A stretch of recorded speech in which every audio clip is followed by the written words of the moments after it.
Now, in the meantime, let's quickly introduce our guests and call them on stage. Mr. A.S. Sahney, who is the chairman, Indian Oil Corporation Limited, joining us on stage. Please, ladies and gentlemen, give him a big round of applause. Along with him, Mr. Vinay Dube, who is the founder and chief executive officer of Akasa Air. And this session will be moderated again by Sajid Vangat. Sajid, over to you.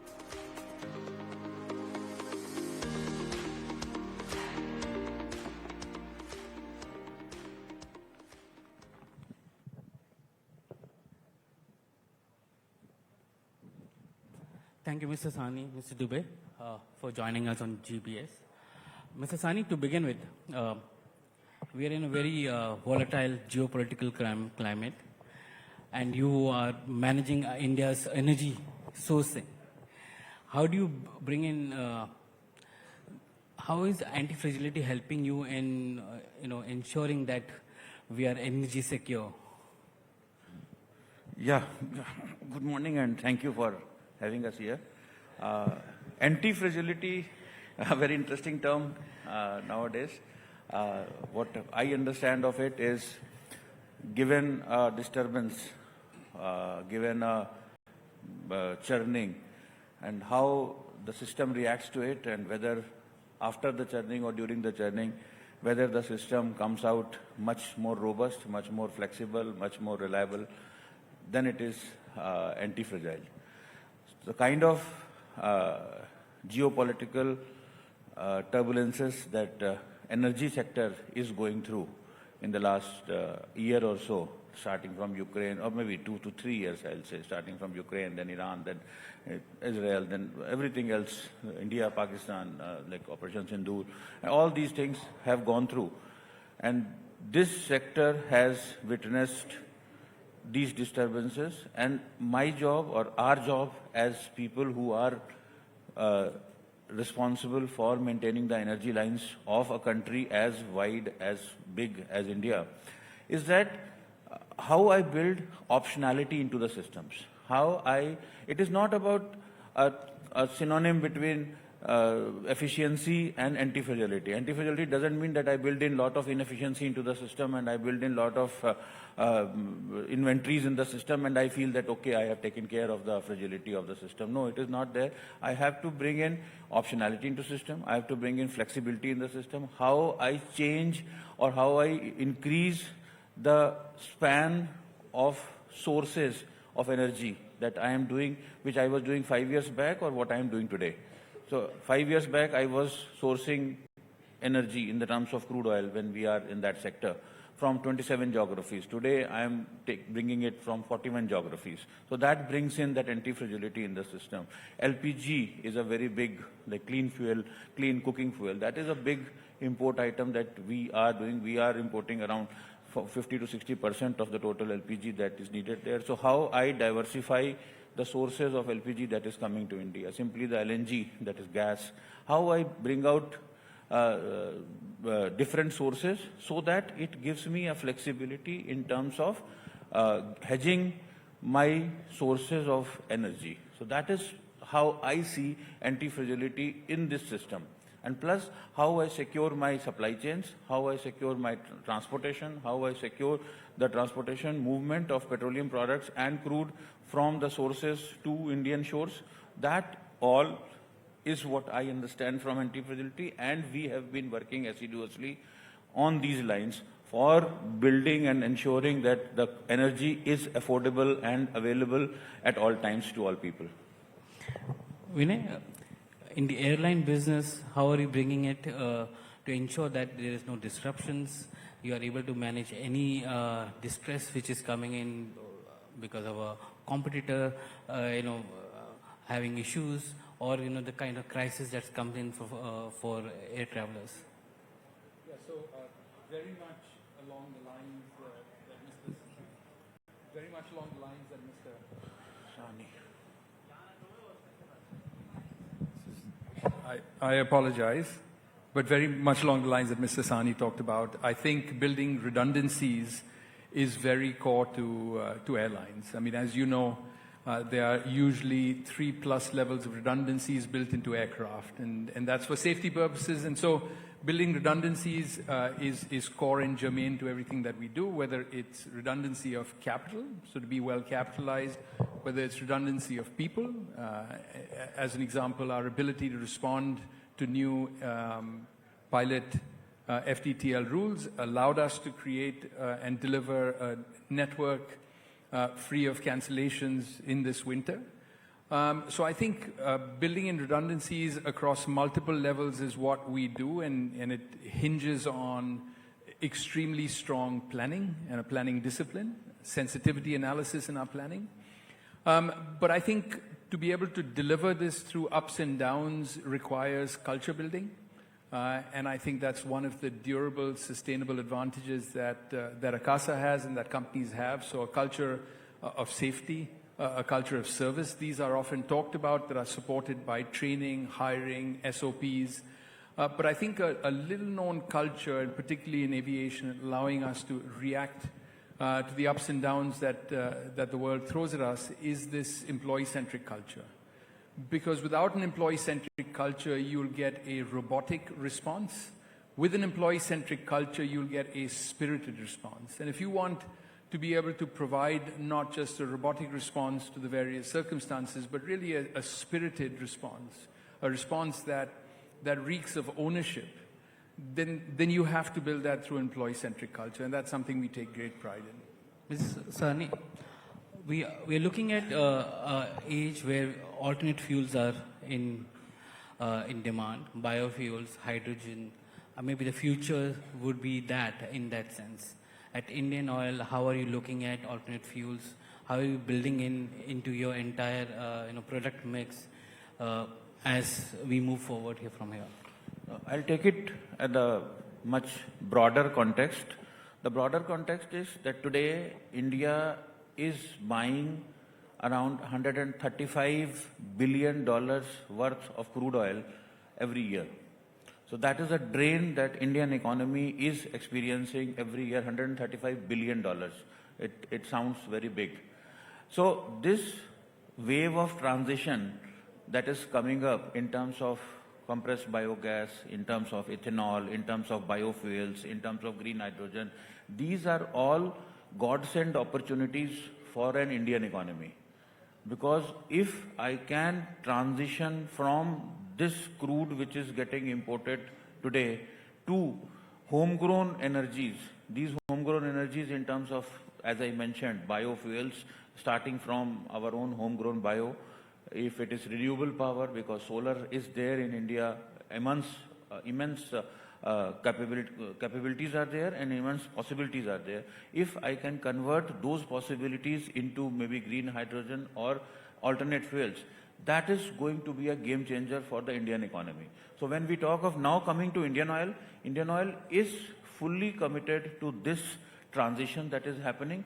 Today, we have taken lead in blending 20% of ethanol into our petrol that is being sold as MS, or petrol that is being sold. So 20% of that is import substitution that is happening all across India, and program is working very fine. In terms of sustainable aviation fuel, that again is a very big area, because today aviation fuel market is growing at around 8 to 9% in India, and this is going to grow even further. So if I can convert a portion of that aviation fuel coming from sustainable sources, from green sources, from used cooking oil, coming from ethanol, that is going to be a very important factor going forward. So today I'm very happy to tell you that Indian Oil is the only company in India which has got the certification to produce and dispense sustainable aviation fuel in India. We are the only company today, and we are with partners like Akasa, with partners like Air India, with other partners. We are in talks for giving them starting from June of this year, as early as next 5 to 6 months. So that is one part of it. Then coming to green hydrogen, again I'll say very proudly, I say that Indian Oil is building up India's largest green hydrogen plant at Panipat, that is 10,000 tons per annum plant. That is coming up at Panipat, very near to this place. So these are our initiatives that we have taken, plus solar is there, other wind is there. Those things we are pushing to the hilt. And that is what we feel, that if I have to give affordable energy, and this is what, if I have to build in that anti-fragility into the system, this is going to be a very big factor moving forward. If I can convert this green hydrogen movement into mobility, if I can convert this sustainable aviation fuel, wherein I am using used cooking oil and converting it into aviation fuel, or using ethanol and converting it into sustainable aviation fuel, these are going to be game changers for the Indian economy itself. And that is what is going to create that resilience in the economy, that confidence, that Atmanirbharta into the system. And Vinay, for you, fleet is a big, not a problem, but actually a big issue, because you have peaks and you have non-peak seasons. How do you manage that peak fleet within your entire operations? And you have a big order of aircraft which is also coming in over the next few years. So how does that planning, how do you plan that entire fleet structure, the air routes? How do you bring in, to ensure that there's no redundancies in the system? How do you bring that? Yeah, so you're absolutely right. We're flying 34 aircraft today, and we've got 192 more to come for a total order book of 226. So while we are relatively small in Indian terms, we feel by the turn of the century we'll be in one of the top 30 airlines in the world. And by the way, that's not just a reflection of Akasa and our ability to execute, but that's a reflection of India and the nascent stage that Indian aviation is, and the kind of economic growth that India is going to see. I think the management of fleet is extremely critical. And in my view, one of the things that drives Akasa is an ability to manage it with discipline. We're not opportunistic by saying, let us pad the high months with a dry lease or a wet leased aircraft. We're not opportunistic in saying, let's send off or park these aircraft during downtimes. So I think planning, fiscal discipline are key ways in which Akasa has managed to be so far the world's fastest growing airline in the 125-year history of global aviation. And that's how I think we'll continue to execute and continue to conduct ourselves over the course of the next several years. And I think that's really the only way to do it. It's with this discipline that allows you to be both nimble, but also keeps you on the path of the chosen strategy. Mr. Sahney, final question to you and to Mr. Dube as well. Does decentralization help in ensuring we have you can take decisions with respect to energy sourcing at your end, and from your end, how do you decentralize your operation so that the decisions can be made at maybe a level lower or 2 levels lower to ensure better efficiency of fleet operations? So I'm happy to take that first. So the decentralization of decision, we can talk about this for hours. We have little time. So I will say that the most critical element for Akasa to decentralize is the call on safety. We have to empower the gate agent to call a plane back if there's something that they do not see proper. We have to empower a pilot to turn an aircraft around or not to take off. We have to empower the mechanic not to certify a departure. So for Akasa, I can talk about decentralization and centralization in many ways, but the most critical form of decentralization that is not just as simple as it sounds. There's a cultural sort of a shift that needs to be made, but the most critical element is to decentralize that safety decision and do it in a manner that protects the decision maker and empowers that decision maker and makes them feel free to make that safety call in a very decentralized manner.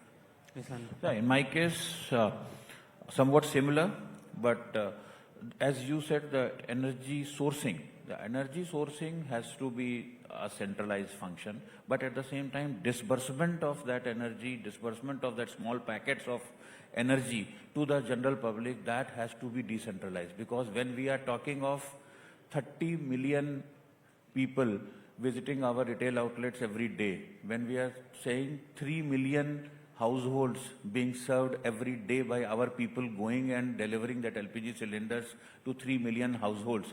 When I'm saying that every 2 minutes I am fueling an aircraft anywhere in the country. So it has to be a decentralized function, and that is what brings agility to the system. That is what brings safety to the system. That is what ensures that every time each and every person is empowered enough to take his or her decisions so as to meet the customer requirement as and when required.